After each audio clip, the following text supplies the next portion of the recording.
And welcome back, everybody, to another edition of the Auburn Undercover podcast on the 24/7 Sports Network. We're live tonight. Myself and Jason Caldwell. Last week, Nathan tagged in while Jason got a well-deserved vacation. I mean, Jason, it never really stops for you, because when it stops for some of us for a little bit, that's when you pick up baseball season and some golf and all that kinds of stuff on top of spring football and recruiting and basketball. So glad that you were able to get out on the road last week. While you did, chaos broke loose in recruiting. It has been, as you could tell by going to the message boards, it's been an eventful past week or so. Yeah, even just from the tone, from talking, live last week with Nathan, there was some positivity exiting the final official visit weekend. Got some really positive comments from some guys, including Shadarius Toodle and Devin Carter. And fast forward a week, and those positive comments did not last very long. So things change in a hurry in recruiting, especially in the way recruiting is set up now. I think, and we're going to hit on questions that are here live in the YouTube chat, and we'll hit on those. And I'm sure this podcast will take us a variety of ways, but we'll probably start with Toodle and start with Devin Carter. I mean, there's no spinning it. The JaMychal Garrett decommitment, that was a mutual parting. Auburn was moving on. JaMychal Garrett was moving on. That was moving on. Yeah. These are losses. You can just call it what it is. Auburn wanted to keep both of these guys in the class at a certain rate. Yep. And Auburn doesn't have either of them in the class right now. I think that's something you mentioned a second ago was probably the key to maybe beginning to understand a little bit of this. You mentioned this is how recruiting is now. I think ourselves included, me, that you follow recruiting for 30, 40 years.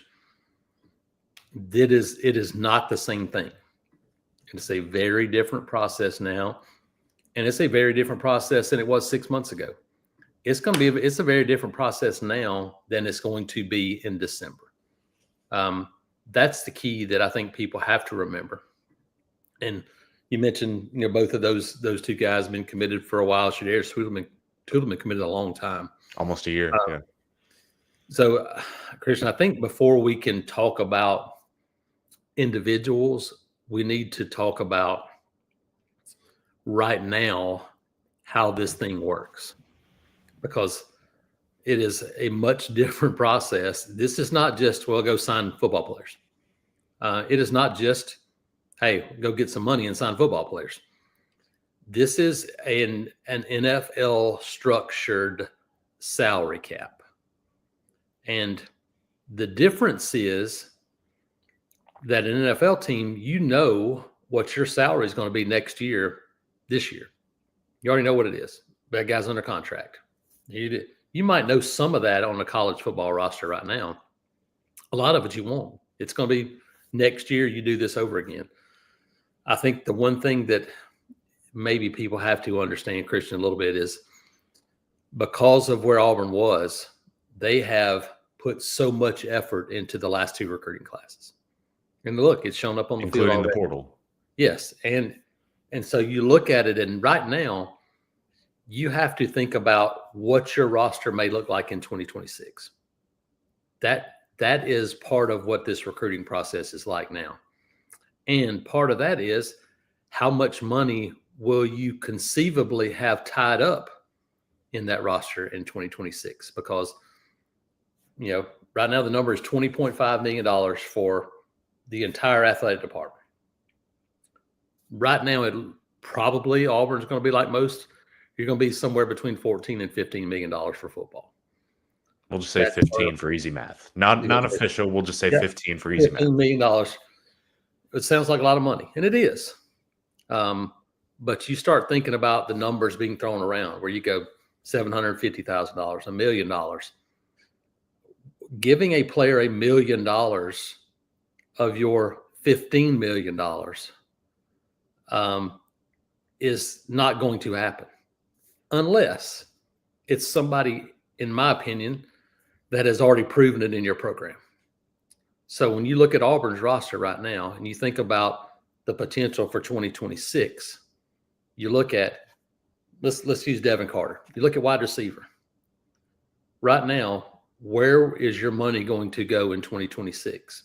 Is it going to go to Devin Carter, who's a good player, or is it going to go to Cam Coleman, Malcolm Simmons, Perry Thompson, Bryce Kane, Sam Turner, on and on, guys who are already in your program? That's where it's going to go. And so I think for Auburn, some schools that they are feeling like, hey, we're going to go straight up. Here it is. Here's where we're going to start. I do think there are other schools who are going, hey, we're still going to give you money like it's, last summer. And to Smitty's question here, I think schools are still recruiting and telling people numbers as if that salary cap doesn't exist. That's what I think. I think that's happening in some places. Other schools may have room at certain positions to give more money than Auburn does, but I think there's some of the things that are happening on both fronts of that. Christian, do you agree? Yeah, I agree completely. The interesting part is whether or not, those other schools are going to be handing out that money. NIL is still a factor, but any deal over $600 has to be approved by NIL Go. Now, the validity of how much that will hold up as soon as a deal gets denied is a whole nother question. But point being, I don't think Auburn has been very active on that front necessarily. I think they're being very cautious with how they approach the money situation, especially in June. Yeah. It would be a different story if we were talking about this in November. And look, I'm not trying to make excuses for recruiting. It's not going very well right now, and there's a variety of reasons to that, and we'll keep diving into that. But there's no point really in getting in a bidding war for a recruit in June. You don't put your highest offer on the table for a guy 6 months before it's signing day. Especially because you don't know what your roster is going to look like in December. That's the biggest part of this is the unknown is you may, like, again, we'll go back to wide receiver. If you have those 4 guys and they all light it up and you're going, okay, well, we've already promised a high school kid $500,000. Yeah, what happens if Eric Singleton is getting round 3 grades and he decides he wants to come back for one more year? So you go, who would you rather have? A guy who's done it and proven it? That's part of this process. And so you're right. It is a multi-level, multifaceted thing. We can talk some about that. There's the other side of this too, Christian. No matter what, there are going to be a group of kids that want to see Auburn win football games this year. That's simple. It's obvious. And that's to that point right there, CT. I think that's part of this too. I think it's now you're like, okay, your roster is kind of set up. You put yourself in a position. Now you need to go. And I think, and we're not talking about must win, keeping your job. We're talking about what it takes to get to the next level. And I don't know if there's a number of games, whatever it is, but it can't be 5 wins. 5 wins is not going to get you there from a recruiting standpoint. And that's what we're talking about, Christian. I think that's where there are a number of games and the way you play this year. Normally, I would say, don't have a whole lot of impact. I think it will this season. Look, I said this, did a show with our guy Bryce Kuhn earlier today, and I'm going to rehash the same point that I made. Auburn is recruiting for the most part, recruiting the same level of guys at the top of its board that it has been the past couple of years. And they've beaten out Georgia, they've beaten out Alabama, they've beaten out Florida, they've beaten out Ohio State, Michigan, whoever. They've beaten out some of these top schools because of the things that they've been able to sell for the past couple of years. They've sold come in and play early, come in and be a part of the change that we're looking, hope. They were selling that. After 2 years, you can't sell those things anymore. You can't sell hope anymore. That's not. It's time to see that change on the field. Yep. And you're recruiting those same caliber of players. So you're still recruiting against Braylon Womack, you're still recruiting against Ohio State for the 5-star safety. Jair Edwards, you're recruiting against Alabama for the 5-star safety. You also don't have the open holes on your roster that you had the last couple of years as well. Yes, that's the other thing. You can't sell playing time as well either because, well, all of these guys that are at the top of Auburn's depth chart for the most part, they can be back next year in 2026. Now, they'll get these guys on the field, and they'll rotate guys in. This 2025 class is going to get in as well, but as it keeps going, the idea of early playing time starts to dissipate just a little bit as you're recruiting high school guys. And that's a good thing. That's a good thing. It is, and that's it. You're still recruiting guys who are good enough to come in and play because that's what you want. You want guys to come in and compete. But we have to have you because we have nobody else. Now it's, hey, you're going to have an opportunity. Hey, Georgia, Alabama, that LSUs of the world, that's what they've sold for years, but they've also won those games. So you've done that part of it. Now it is. Like I said, the last couple of years we talked about it. We said, look, Auburn losing football games is not going to impact recruiting. This year it will. So if you go out and win games, it's also going to positively impact recruiting. And so that's the part of this that is now there. That's a whole lot of talk. And it is, it's the wildest part of this job in 26 now plus years for me. And it's the most, it is confusing a little bit, but now it's the most unpredictable yet the most predictable part of this job that we've ever seen. Because yeah, if somebody else has a lot more money than you to spend at a certain position, they're probably going to get that guy. The most unpredictable part of it is, to your point, visits can go great. Guys can be really happy. They can have everything they want in a school, and it still might not matter. Yeah, I mean, talking with some folks, inside of the building at the football facility when official visit season wrapped up, and one of the most interesting takeaways I had was, someone said, this might not look anything like this next year. I kind of asked, like, what do you mean by that? And they were saying these visits, all the fluff, all the stuff like that, a lot of these visits all come down to one meaning, and it's the financial meaning. And now moving forward, you know exactly what it is. So now it's going to be almost, well, the hard part is that it is almost like the NFL draft, but it's more like NFL free agency, where you have unrestricted free agents all over. But the difference is that you're not signing them to a 3-year contract. They're coming for a year. You could sign them to a 3-year contract, but right now they don't have to hold up past a semester. And that's the other part. It's not even a year. It could be, hey, we're bringing you in January, and in May somebody could say, well, I'm going back to my previous school, which we have seen happen a bunch. So yeah, it is a varied. I'm going to use the word disturbing, because of everybody that keeps thinking they're fixing things. In my opinion, they're only making things even that much worse. This salary cap, the things that are happening now, I don't think it's better. It's better than giving somebody $50 million, but it's not going to fix the issues right now in the sport. And Auburn's dealing with some of those right now. All it really does is go back to who can get under the table deals done better. Well, and yeah, you're right.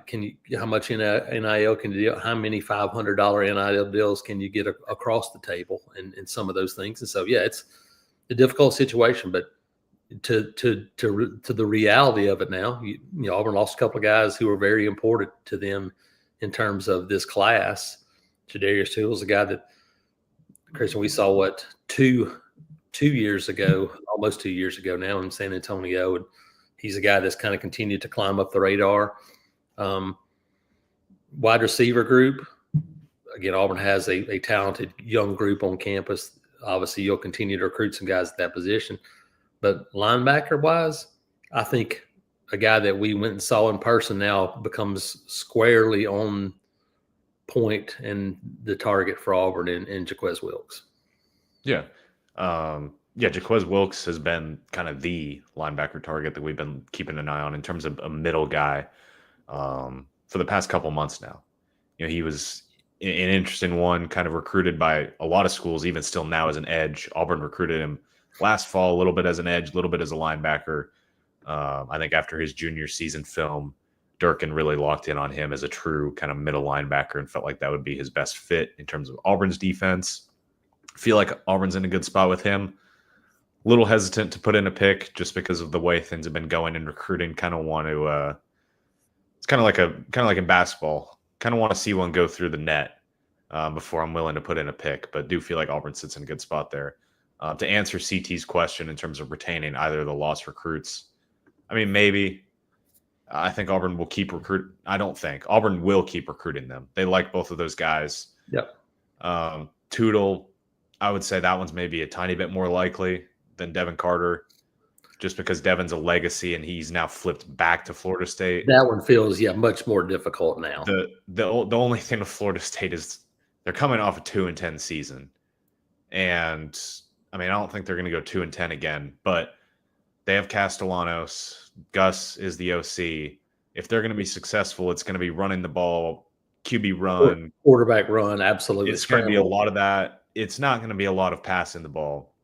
So if you're able to get back in with Devin, it's because you have a prolific passing attack, which Auburn feels like it has the chance to do this fall.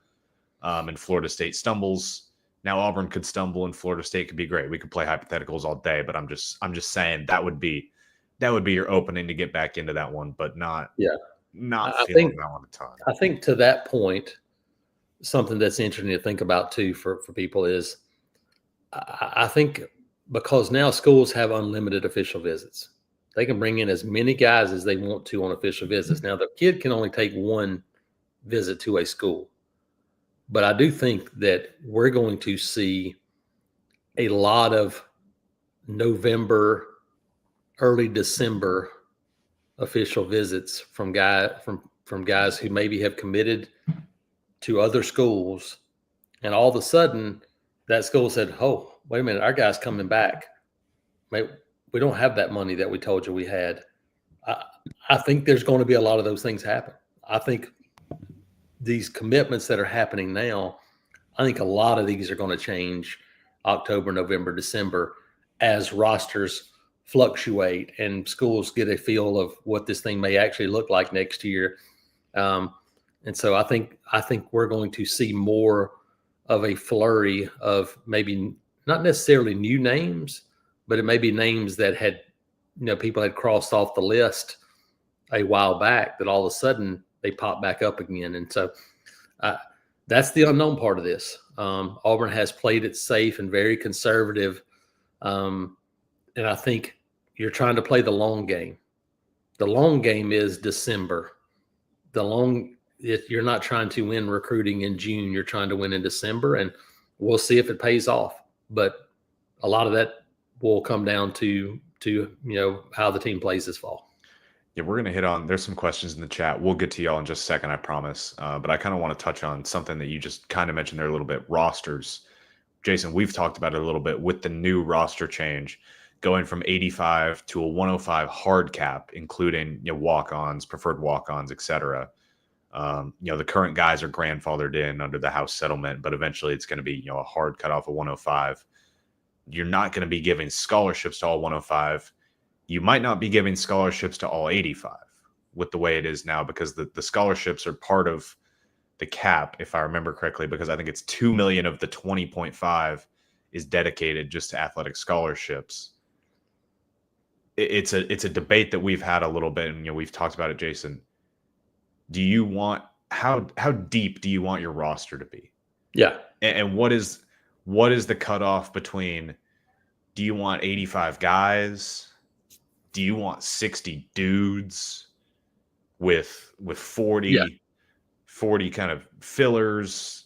What does that look like? And there's no right answer right now. But it is another unknown. And I do think part of this too is, I think the one thing that you can be sure of, at least I'm fairly sure of, is is that you're not going to have 85 guys making money under your salary cap.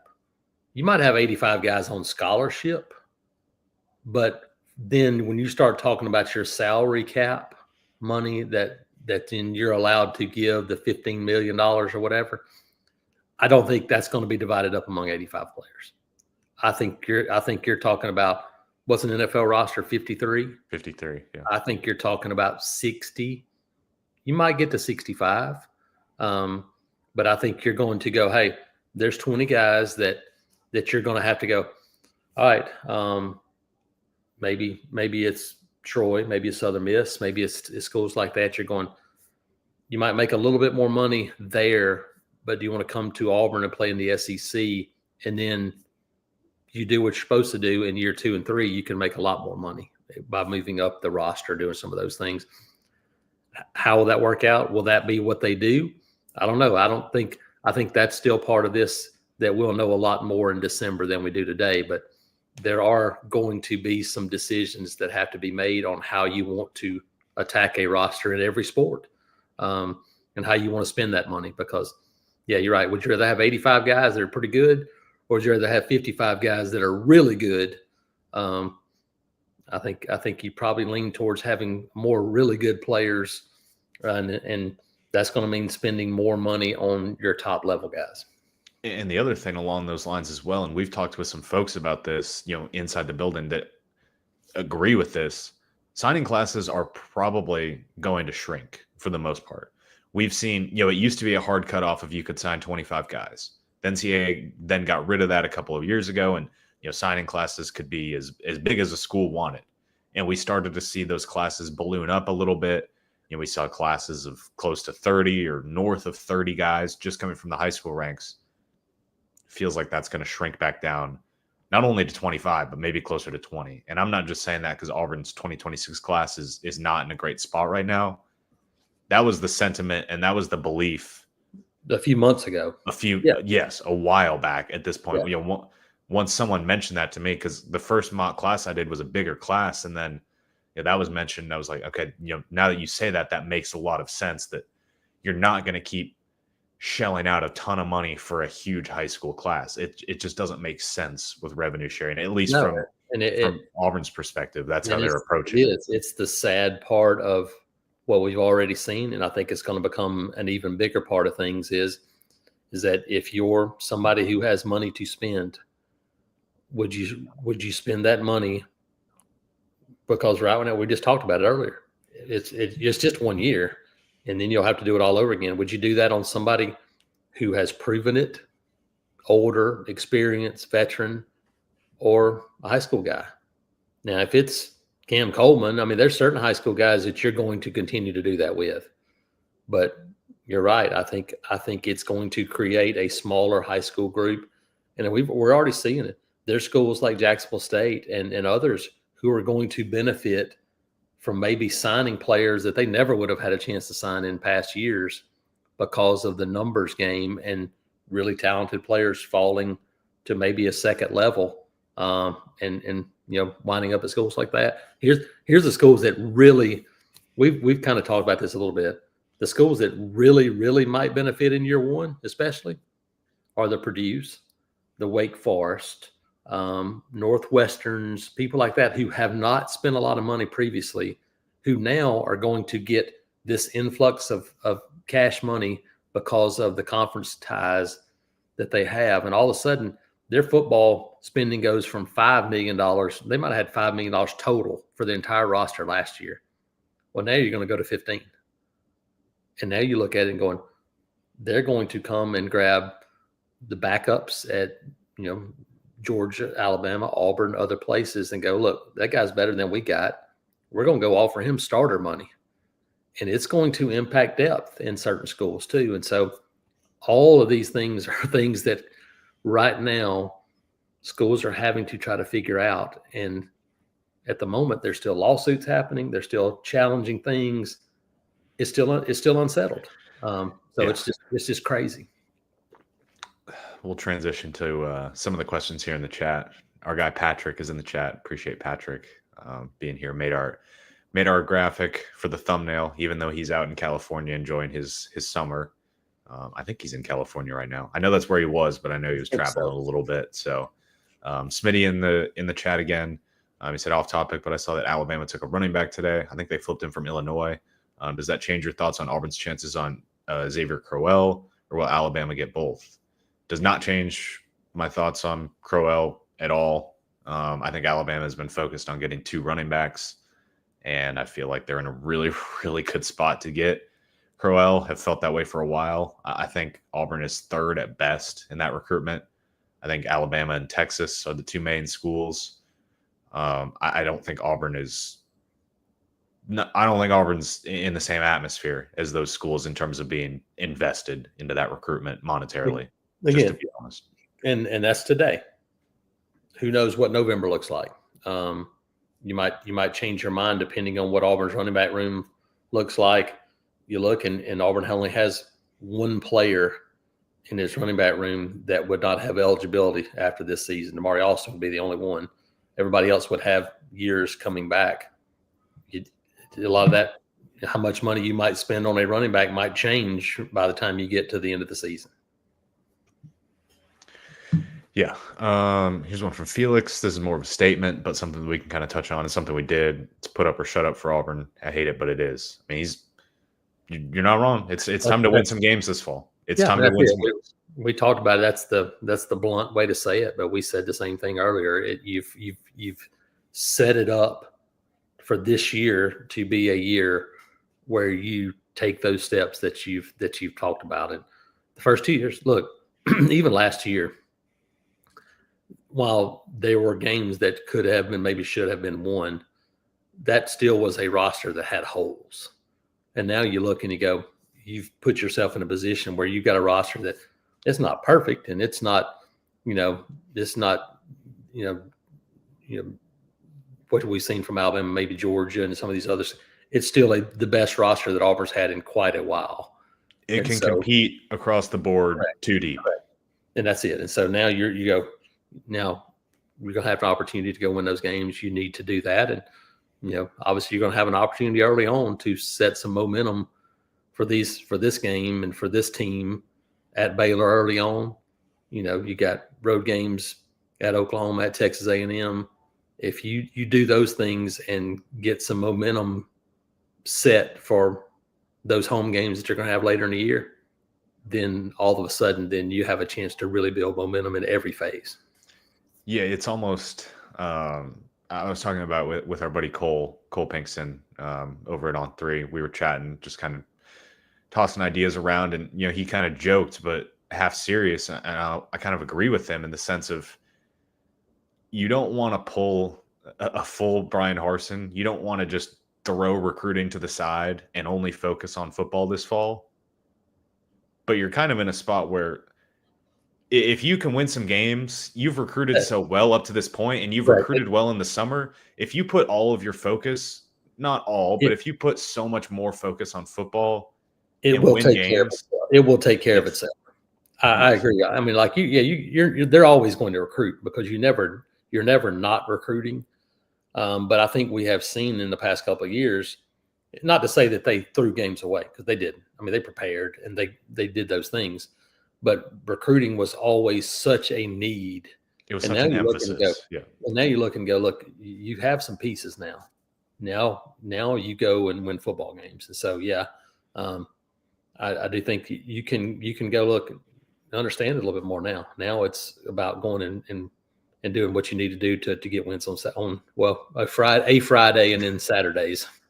Yeah. Question here from Slim Reaper. What happened with Caden Prothro, the 5-star tight end? Said Auburn was close to Georgia, but dropped to Final 3 without them. It's not a huge shock. I mean, yeah, he put out a top 3 of Georgia, Texas, and Florida, but Georgia's been the favorite the whole way. I don't know exactly what happened with Auburn. Auburn will keep recruiting him. I bet he will visit for at least one game this fall, even despite his plans to commit in July. But that's never one that we've felt super high on. There was a chance, and then Georgia missed out on its top tight end target, Mark Bowman, who committed to USC. And then it was like, okay, well, Now, how do you beat the in-state school for the 5-star tight end at a position that they've recruited so well? That's the one hump it feels like this staff has not been able to get over in recruiting, and it's not an easy one for that matter. But going into Georgia and pulling a guy that Georgia really wants, they just haven't really been able to do that yet. And to Auburn's credit, before Toodle, Georgia couldn't do the same for guys that Auburn was recruiting against. Correct. DeMarcus Riddick, Eric Winters, Joe Phillips.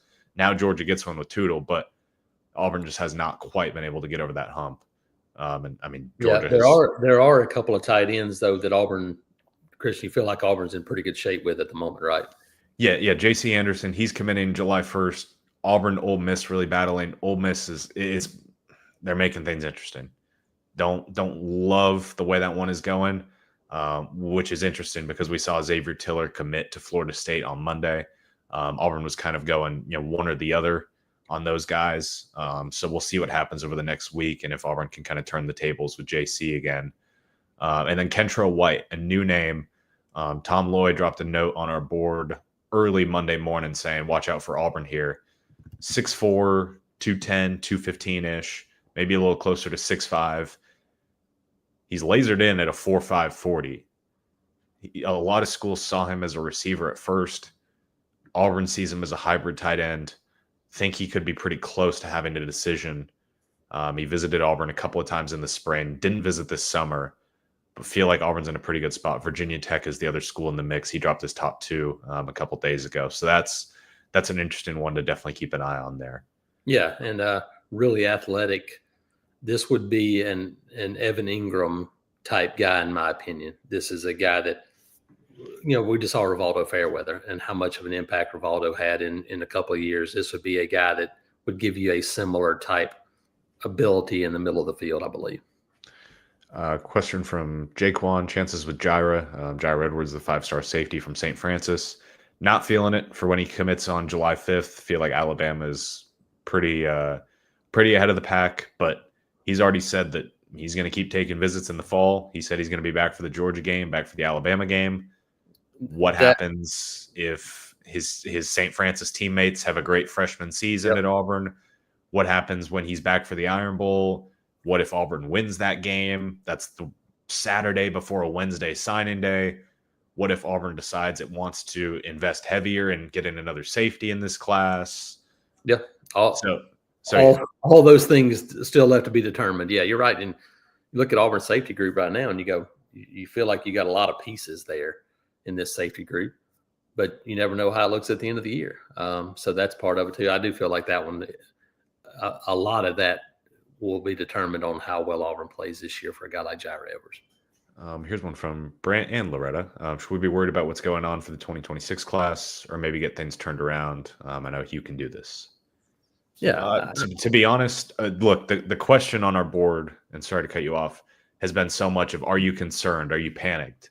And I posed the question to our subscribers. I said, on a scale of 1 to 10, where do you guys stand? Some people were 1, some people were 15, some people were right in the middle. I said I'm at about a 3 to 4. Yeah, these losses, they hurt right now in June. It hurts. But so much of this recruiting class, and we've known it the whole way, so much of this recruiting class will be dictated by what happens on the field this fall. Yeah, and then the other part of it is that it's if this was happening 3 years ago, and this was year 3 of this coaching staff, and it was 3 years ago, and you felt like everything you had relied on your recruiting class, then you go, that's a much different feel. It's just a different game now. That's why the portal talk, what your roster is going to look like, keeping your roster that you currently have, how much impact can that have? And I mean, look, you start to think about the numbers of guys who don't have any eligibility left on this year's current roster.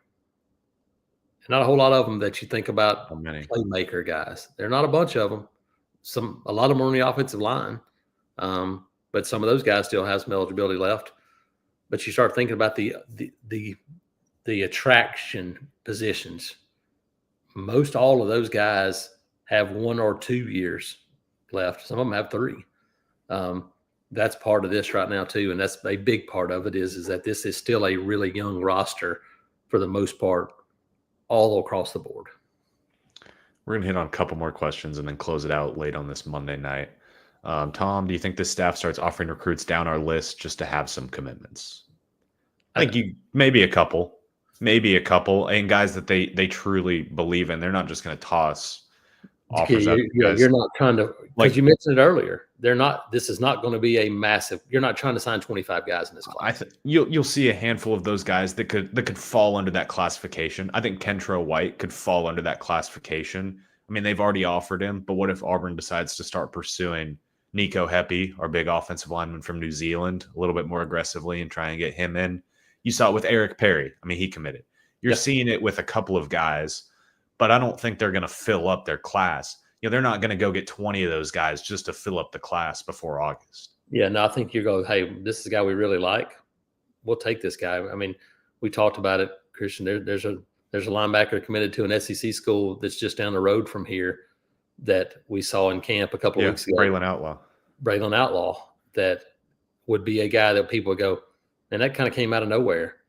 But that's a guy that you would take, I believe, right now if you're Auburn and DJ Durkin, talented players committed to Tennessee.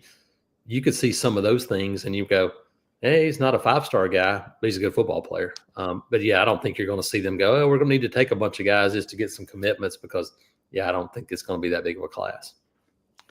Another one from Felix. I think Auburn has a good shot at being 3-0 for the beginning of the season. Some of these recruits will look back at Auburn.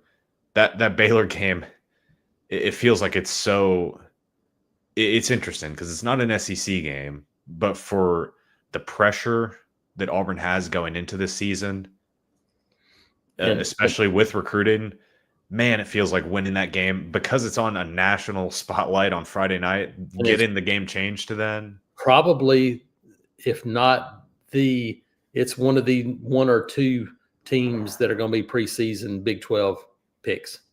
Baylor's going to be a team that's, if they're not picked to be one, I think they'll be two. So you're going to play a team that people believe has a chance to be a playoff team. That's a difficult challenge to come out of the gate with a new quarterback and with some new pieces. But if you win it, then everything then sets up to where you have a chance to build some momentum going into those next two road games. Yeah, this Big 12 road start for Auburn, where you have one Big 12 team and two former Big 12 teams on the schedule in the first 5 weeks, all on the road. It feels like winning that Baylor game, it's not a must, but man, that would really help. Because the week 2 game, I can't remember if week 2 is Ball State, right? Yeah, I think so. Yes. It's one of the. I agree. I'm sorry to cut you off, but I think it's that. I think it's because I heard somebody mentioning they were talking about Florida State, Alabama. I think it's different games for different people. I think for Auburn, you go, well, it's not a must win, but it would be really big if you won it. I think it's the same thing for Baylor. I think you're playing that game at home. If you want to go be a playoff team, that's a game you feel like you should win. Same thing, because they were trying to say, well, that's a must win for Florida State after going. No, it's not either. That's a must win for Alabama. Going to a team that won 2 games last year, you better win that one. It has a little bit different feel because of maybe the circumstances sometimes. Yeah, I mean, Baylor, you just hit on it. Baylor is going to be ranked potentially as a top 15. I think it's fair to say they will be a top 15 team. Yes. Auburn may sneak in as a 20 to 25 in the preseason rankings.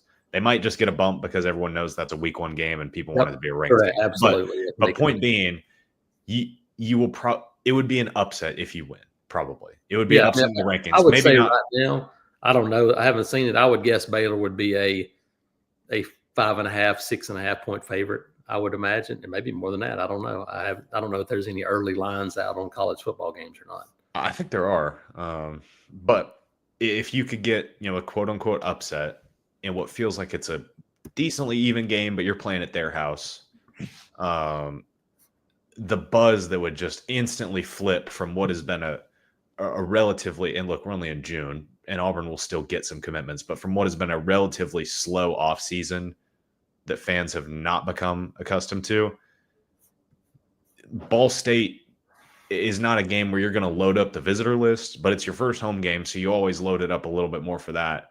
If you get an upset win in week 1, that would really help things out. That would really change some things, especially before the grind that is going to go play at Oklahoma, at Texas A&M.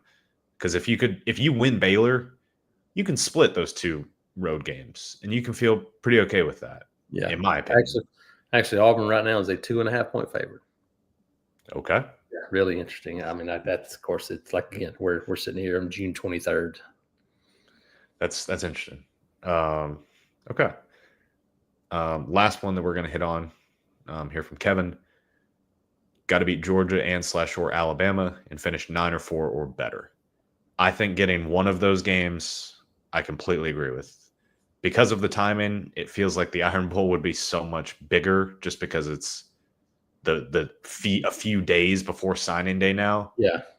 But if you get either one of those games or both of them, that would help things out a lot. That would really. I kind of tend to agree. I think it's probably right around there. I mean, if it's 8-5 and you've won those, lost a couple of close games, and maybe you're 8-4 in the regular season. If you're 8-4 in the bowl game, I think you can. I think but I do think one part of that is true. I do think you probably need to win one of those 2 games. I think to have this type of season you want to have. Here's the thing: you win one of those 2, then you should probably feel like you should win 9 games. And if you do that, if you were to win one of those and get to 9 games, you're going to have a very real possibility to give yourself an opportunity to get into a playoff. I mean, you might not make it, but if you win 9 games and beat one of those 2 teams, you're going to have a shot. Here's my thing. If you go 8-4 and 2 of your losses to Georgia and Alabama, let's just say it's close losses, you took a step forward. Yes. Absolutely. You took a step forward, but then the question becomes, okay, well, you took a step forward, but now you got to go play those 2 teams on the road next year. Yep. You couldn't beat them at home. What is the ceiling? I guess becomes the question. What is the ceiling under Freeze? So I think you need to show. And look, those teams, they're still probably a little bit of a tier above you, but you've closed the gap. The talent gap has closed. We saw that last year. The 4th down play in Athens that kind of turned the game. In Alabama, we saw, you create turnovers, your defense gives you the ball back some. Offense couldn't score in the red zone, and we can talk about it all we want to, but Auburn wins 2 more football games alone last year if Alex McPherson's healthy. There's no doubt in my mind.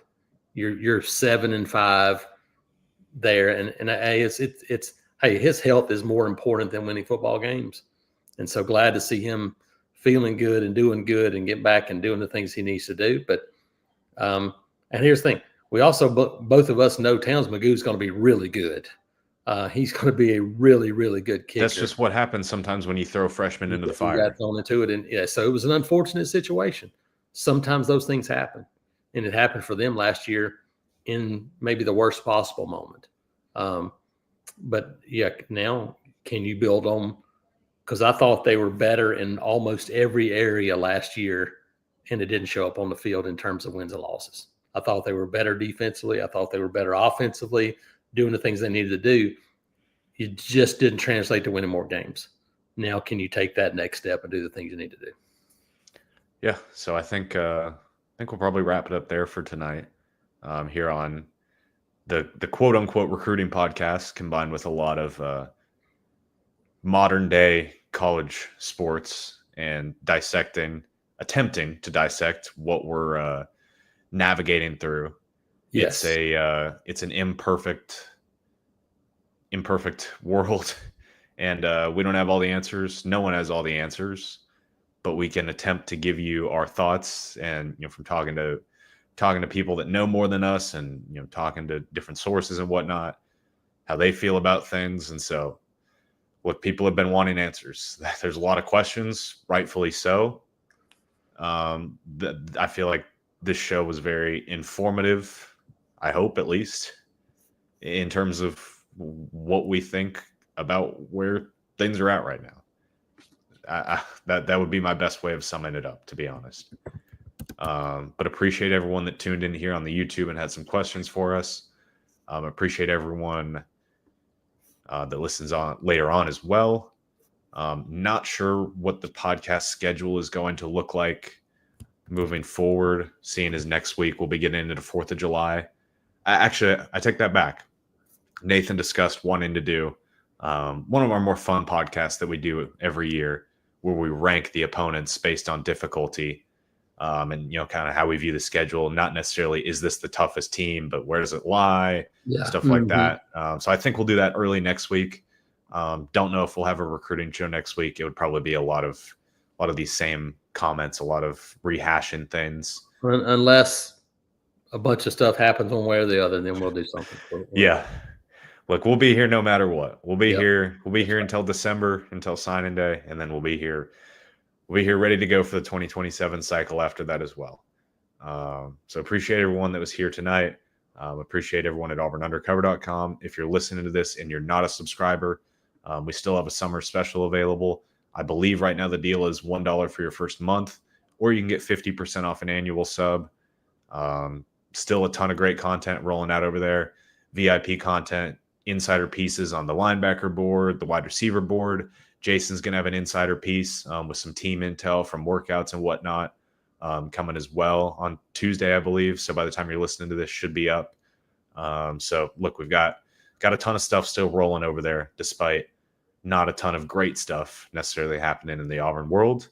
And look, the other thing is, and I'm going to wrap this podcast up right after this, I promise, but the change to Nike is coming up. Jason, we were talking about that earlier today, hoping to potentially have some stuff ready for that as well. So I think that'll be some nice positive news on July 1st that Auburn fans can very really much to kind of get the feedback and some of the thoughts from folks. So looking forward to that.